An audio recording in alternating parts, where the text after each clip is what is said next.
Hello everyone in the chess world. Today we're going to do a lot of pause the video and think moments, so there'll be some exercises and stuff, but well, they're going to be quite different, each one from one another. So for starters, let us start with the easiest. So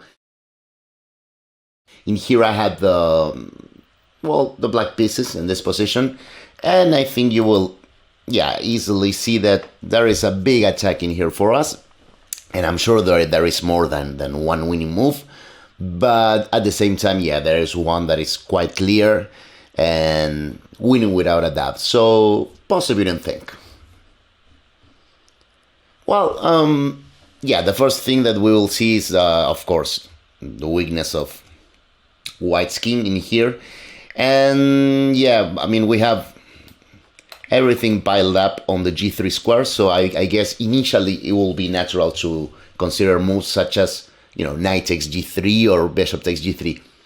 But with that same idea, and also profiting, this awkward position of the white queen more than the king, I think you will easily see that bishop on g4 is the strongest, because the queen is basically trapped unless she wants to, go to e1 and, allow all sorts of discover attacks with knight on takes g3. So, my opponent played f3. And of course, we're kind of, giving him this fourchette. But of course, now g3 has been weakened. So now is the time to, just break it all apart. So I played bishop takes on g3. And my opponent took the bishop on g4. This is the thing, of course. They cannot take, of course, the knight because that lose the queen. And it's quite clear that if they take there, I would have invaded immediately. And I think I assume I just saw queen h3 and knight on g3. This looks as easily winning as well. Now, if they take the bishop, queen checks and knight f4 check should be once again decisive. That is why after a bishop takes g3, my opponent took on g4, and now it's really easy. Bishop takes on h2 check. King h1 was the best move here. I understand why my rival did not play that. He thought that I had knight g3 check, so I could extract his king and force him to go to g2 anyway.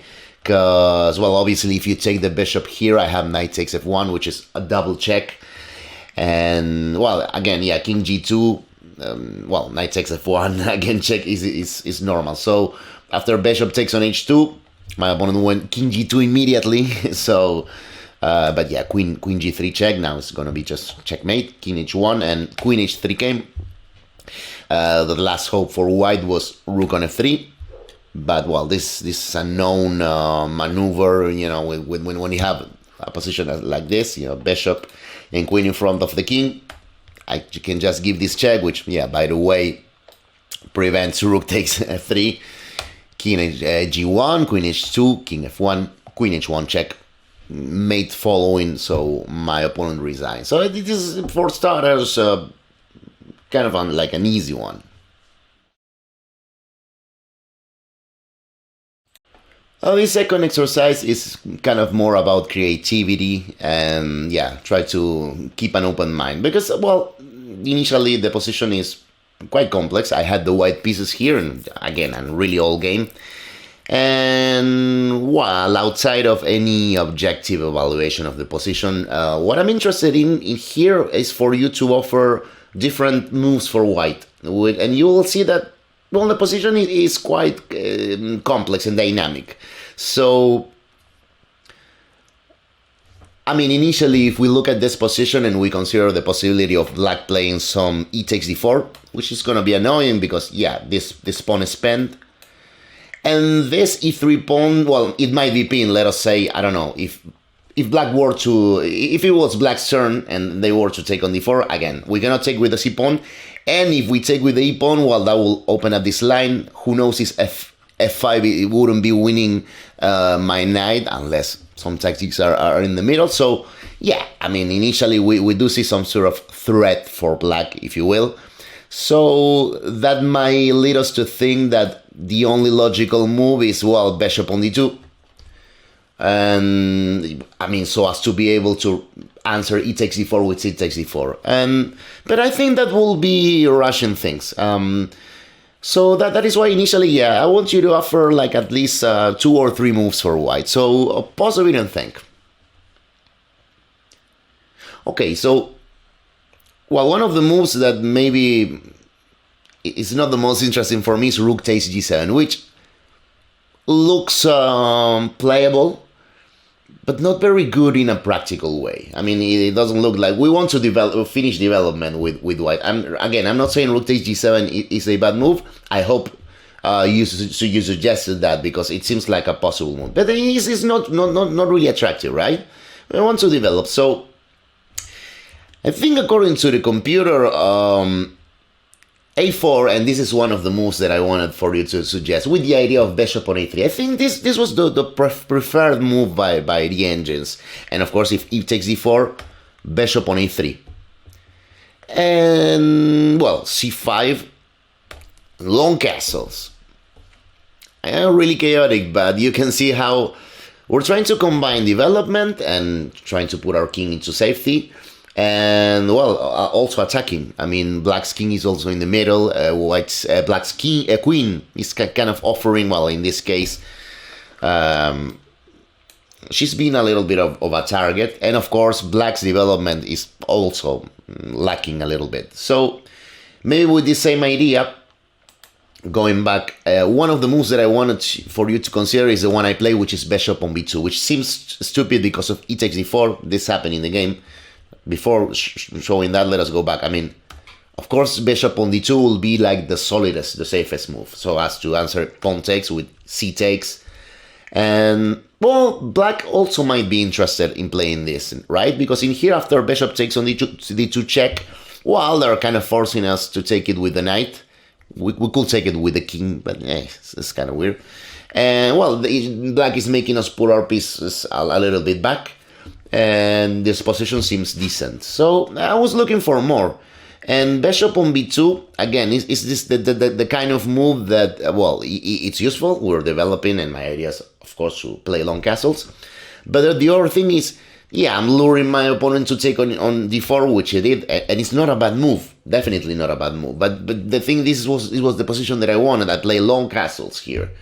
And again, outside any objectivity, well, this is in a practical way is getting complex because, well, my opponent played d takes e3, and, well, the thing is, yeah, this was one of my ideas. Now I can get this knight on d6 check, mostly to have this active knight in here, right? Because this king maybe would have gone to f8 anyway. I mean, okay, maybe black's hopes were to play long castles as well, but king on f8 is not bad.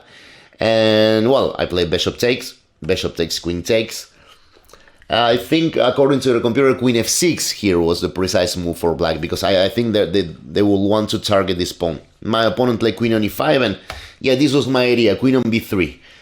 And again, this is a chaotic position where it is clear that now I'm trying to have a more uncomfortable position for my opponent, at least from a practical point of view. And of course, well, my opponent did not play queen a1 check, but against that check, yeah, I have king c2, now threatening the queen.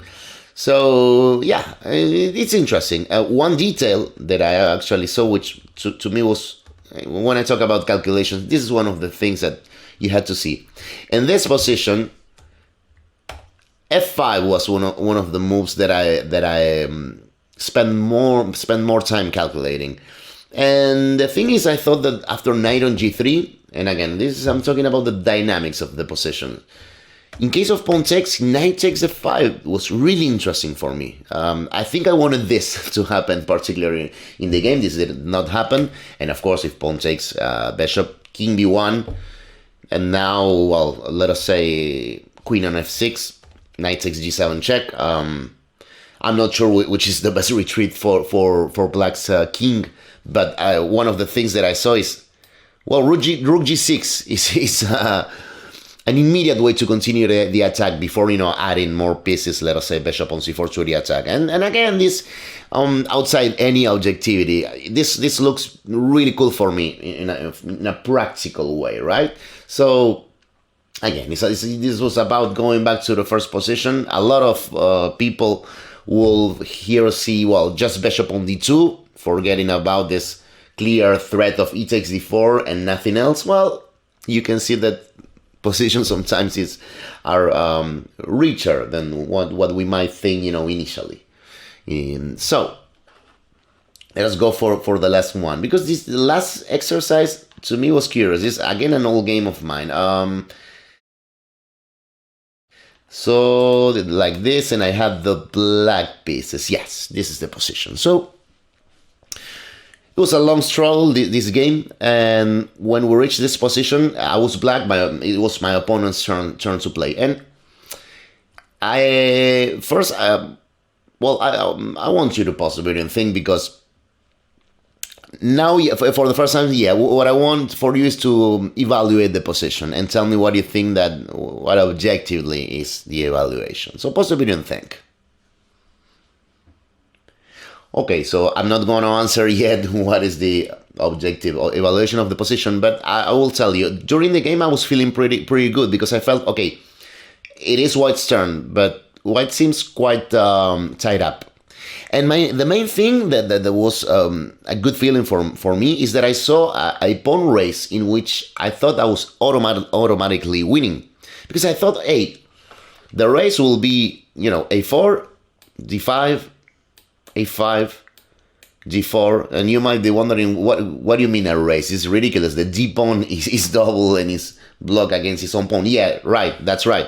But once he plays a6 with this pawn in here, what I have is a queen e3 that wins tempos, and I want to make two queens instead of one. I'm allowing my opponent to make a queen because I want to make two of them. And I mean, my evaluation of that position honestly was that I was winning. So that was the way the game continued. My opponent played a4, I went d5, he went a5, I went d4, he went a6, I went queen e3, and well, I mean, kind of that's it, right? I mean, he took it, but e2, queen checks, and even simple d2, as white is going to eventually run out of checks, and I'm just going to make another queen. So yeah, and he resigned in here. But going back to the initial position, the correct evaluation of the position was equal. And well, obviously my opponent, both my opponent and myself, we missed one defensive move, which should be played in one particular moment. So think again about this race, this a4, d5, a5, d4, and now what I want for you to do is to find the defensive resource for white, which will lead the game into a draw. So pause the video and think. Okay, so the key is that, well, white's king is too far away.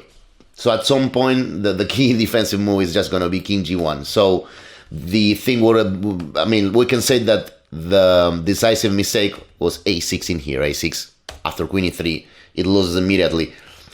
King g1 was the only move that we both missed. And it's pretty funny, because now it's going to be a draw. And hey, maybe in practical terms, I'm not going to say that white has really clear chances of winning, but it now became a little bit more uncomfortable for me, because now, well, queen e3 is not only not winning, it's just losing. I mean, he will just take it, and now do not play a6, just play king on f1, and now white's king is in time to stop both pawns, while white is it's gonna promote this pawn and immediately win the game. So, well, hard to recommend a move for black in here. Maybe I will just have to play something like, I mean, just exchange probably these two pawns for this a pawn. So let us say, I don't know, queen e5. Maybe we'll just take this, I'll take and take. It's gonna be a clear draw. So, okay. not the hardest, but I must admit, I remember during the game, I did not see this King G1, and I just thought that I will win the game the way I actually won it. So, well, thanks a lot for watching. I'll ask you, as usual, to like, comment, share, and subscribe. That helps me a lot. So, I'll see you next time.